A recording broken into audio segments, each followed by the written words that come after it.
Hey, hello everybody, how you guys doing? So I'm here live for my 50th birthday party. Hey, as some of you people, African people, you don't have work. It's tattoo people are discussing. All right, but I'll come to you on Monday and educate you people for educational purposes only. All right, but we'll look at scripture. We'll look at the right perspective. In Africa, we are practicing what they call Afro-Trado Judo Christianity. We are not yet in pure Christianity, so we'll look at those things. But hey, don't worry, for now, it's the groove. Relax, drink water, chill. I'll get back to you. Recently, Kingsley Okonkwo's tattoo went viral and everyone's talking. But today, we are looking deeper at the 15 people in his closest circle of influence.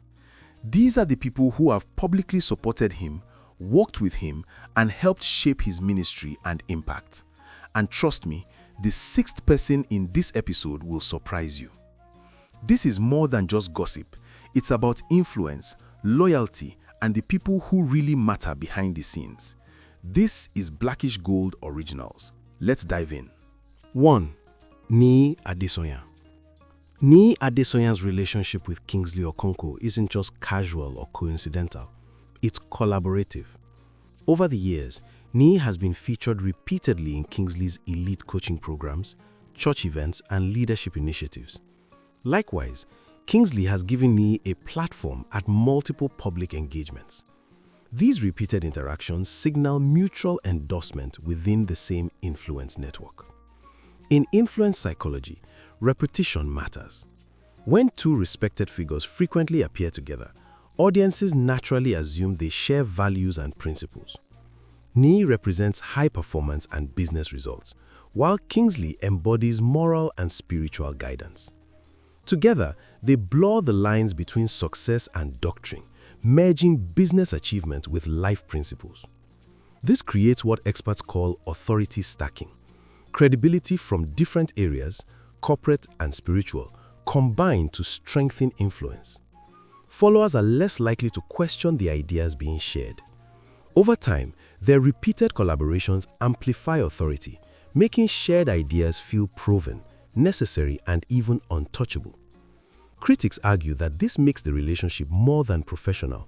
It becomes a protective alliance that reinforces both men's ideologies and ensures their combined messages carry greater weight.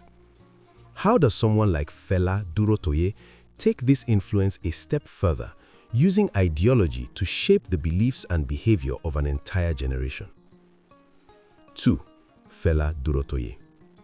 Fela Durotoye isn't just a supporter of Kingsley Okonkwo, he's a major ideological partner. Over the years, Fela has become one of Nigeria's most influential voices in leadership and personal development, especially among youth. His messages focus on purpose, endurance, and national rebirth, framing patience, sacrifice, and obedience as moral virtues. This kind of framing has deep psychological effects. When endurance is seen as destiny and obedience as duty, questioning authority starts to feel like disloyalty. In personal and relationship contexts, ideas like submission or patience no longer feel optional, they feel noble and necessary. Fela's repeated appearances in Kingsley Okonkwo's VIP coaching program highlight this ideological alignment. By merging leadership language with spiritual authority, they create an ecosystem where personal behavior and belief systems are guided by shared principles. Followers experience consistent reinforcement, making these ideas feel both logical and morally required. Critics argue that this is no neutral association.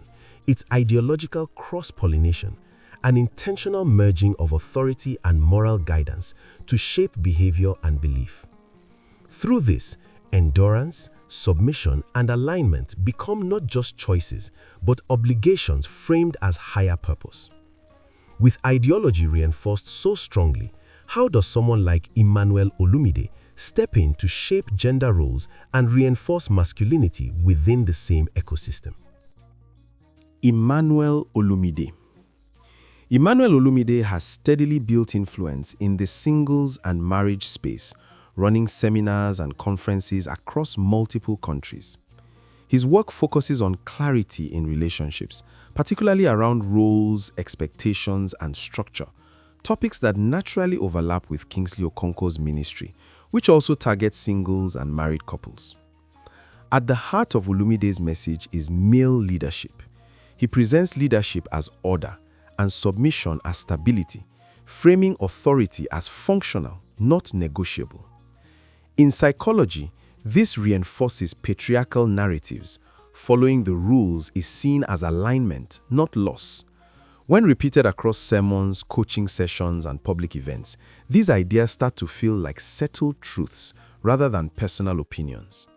Olumide has been a recurring guest at Kingsley Okonkwo's events, signaling shared values and mutual endorsement. By echoing the same gender role principles across multiple platforms, they create an ideological loop where repetition replaces debate and alternative perspectives struggle to gain attention. Critics argue that this dynamic strengthens a closed ecosystem where male leadership and female submission are framed as standard, expected, and morally justified. While Olumide reinforces gender roles, who in Kingsley Okonkwo's circle serves as a stable and intelligent ally while shaping the foundation of his ministry. Number 4. Poju Oyemade. Poju Oyemade stands out for his calm intelligence and composed delivery. Unlike more theatrical pastors, he doesn't rely on shouting or emotional theatrics. Instead, he explains ideas logically, fostering both intellectual and spiritual credibility among followers.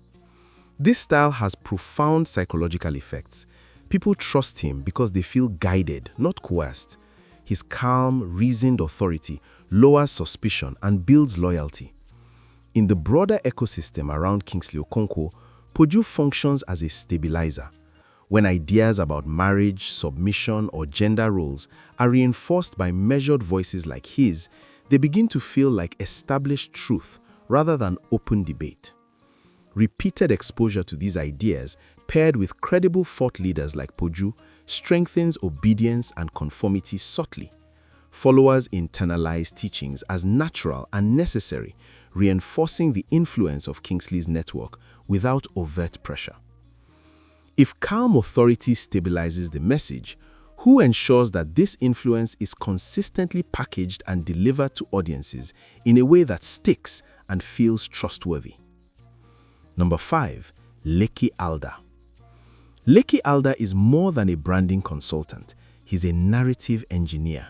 His expertise lies in shaping how ideas are perceived, remembered, and internalized. He focuses on positioning, messaging, and consistency, ensuring that messages appeal emotionally and logically while reinforcing trust over time. Within Kingsley Okonkwo's network, branding becomes a power multiplier. Leke takes core values, submission, endurance, leadership, and presents them repeatedly across sermons, social media, conferences, and coaching sessions. This repetition creates ideological familiarity, a well-known persuasion tactic. When people see the same message repeatedly, it starts to feel like truth rather than opinion. By strategically controlling how ideas are presented, Leke ensures that Kingsley's teachings are heard, remembered, and accepted. His work strengthens loyalty, conformity, and obedience within the network, subtly embedding influence into audience perception. In short, he turns leadership ideology into a memorable, consistent, and trusted brand experience. With all these voices shaping authority, mentorship, and branding, how does the combination of repeated influence, ideology, and strategic messaging shape the audience's perception of what is correct or necessary? Number 6. Sam Adeyemi. This is the surprising person on this list. Yes, Sam Adeyemi's relationship with Kingsley Okonkwo goes beyond collaboration. It is a clear mentor-mentee bond. From the early days of Kingsley's ministry, Sam provided guidance, structure, and credibility at a critical formative stage. Even as Kingsley has grown into a global brand, Sam remains a key figure in his support system. Mentorship is one of the strongest forms of influence in leadership psychology. Guidance from a respected elder doesn't just shape behavior, It internalizes values as foundational truths. Sam Adeyemi combines theology, leadership science, and organizational strategy, giving his influence unusual depth. When his frameworks align with Kingsley's teachings on marriage, leadership, and submission, they feel strategic, tested, and transferable. This mentorship reinforces authority and consistency within Kingsley Okonkwo's ecosystem. Ideas become less about personal opinion and more about inherited wisdom. Critics argue that this long-term relationship stabilizes and protects the core ideology of Kingsley Okonkwo's ministry, making certain perspectives feel settled and resistant to critique. If mentorship provides the backbone for Kingsley's approach, which early influence simplifies and structures his relationship coaching methodology? Number 7. Femi Oduwole. Femi Oduwole has been a key influence on Kingsley Okonkwo from the very start.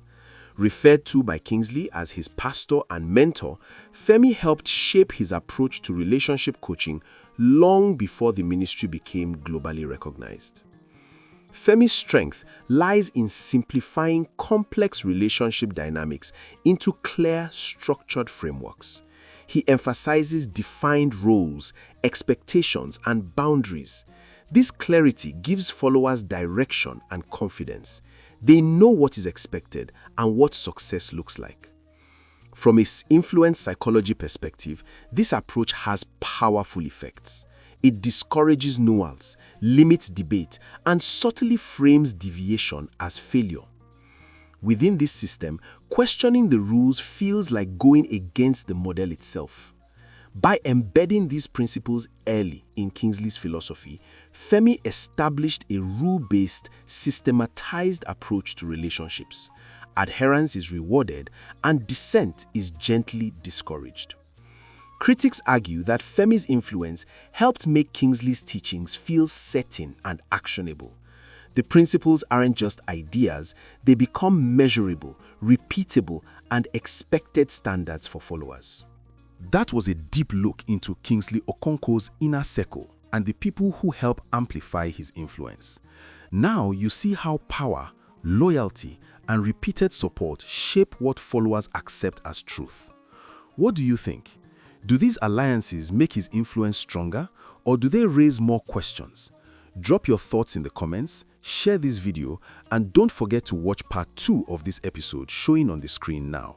This is Blackish Gold Originals. See you in the next one.